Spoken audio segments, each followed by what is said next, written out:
ఒకప్పుడు spy cinema అంటే ఆహా ఓహో అనేవాళ్ళు. స్క్రీన్ ప్లే కుదిరితే బొమ్మ బ్లాక్ బస్టర్ అనుకునేవాళ్ళు. కానీ ఇప్పుడు సీన్ మొత్తం మారిపోయింది. స్క్రీన్ ప్లే చిరిగి బ్యాక్ ఫైర్ అవుతోంది. దాంతో స్పై డ్రామా అంటే అంత ఈజీ కాదు అని తెలిసిపోయింది. ఈ మధ్య వరుసగా స్పై సినిమాలు బోల్తా కొడుతూ వస్తున్నాయి. మరి ఈ బ్యాడ్ సెంటిమెంట్కి ఇప్పుడు కళ్యాణ్ రామ్ బ్రేక్ చెప్తారా? ఆయన డెవిల్ ఎలా ఉండబోతుందో చూద్దాం.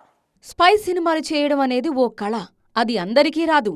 అందులో ఏమాత్రం స్క్రీన్ ప్లే మిస్ అయినా బ్యాక్ ఫైర్ మామూలుగా ఉండదు. దాని రిజల్ట్ కెరియర్ అంతా వెంటాడుతుంది. కావాలంటే మహేష్ బాబు స్పైడర్నే తీసుకోండి. ఈ సినిమా దెబ్బకు స్పై డ్రామా అంటేనే వద్దంటున్నారు సూపర్ స్టార్ ఫ్యాన్స్. అలాగే ఏజెంట్తో అఖిల్కు మామూలు షాక్ తగల్లేదు. ఆయన కెరియర్లోనే బిగ్గెస్ట్ డిజాస్టర్ ఇది. కొన్నేళ్లుగా స్పై సినిమాలకు తెలుగులో డిమాండ్ బాగా పెరిగింది. అయితే అందులో ఎక్కువ శాతం ఫ్లాప్లే ఉన్నాయి. గూఢాచారి కథలు పకడ్బందీగా చెప్తే కానీ వర్కౌట్ కావు.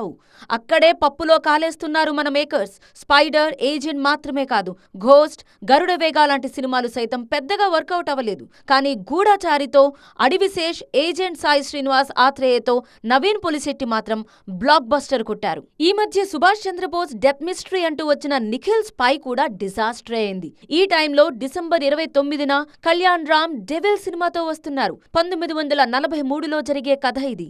బ్రిటిష్ సీక్రెట్ ఏజెంట్ గా నటిస్తున్నారు కళ్యాణ్ రామ్. అభిషేక్ నామా తెరకెక్కిస్తున్న ఈ చిత్రంపై ఆసక్తి అయితే బాగానే ఉంది.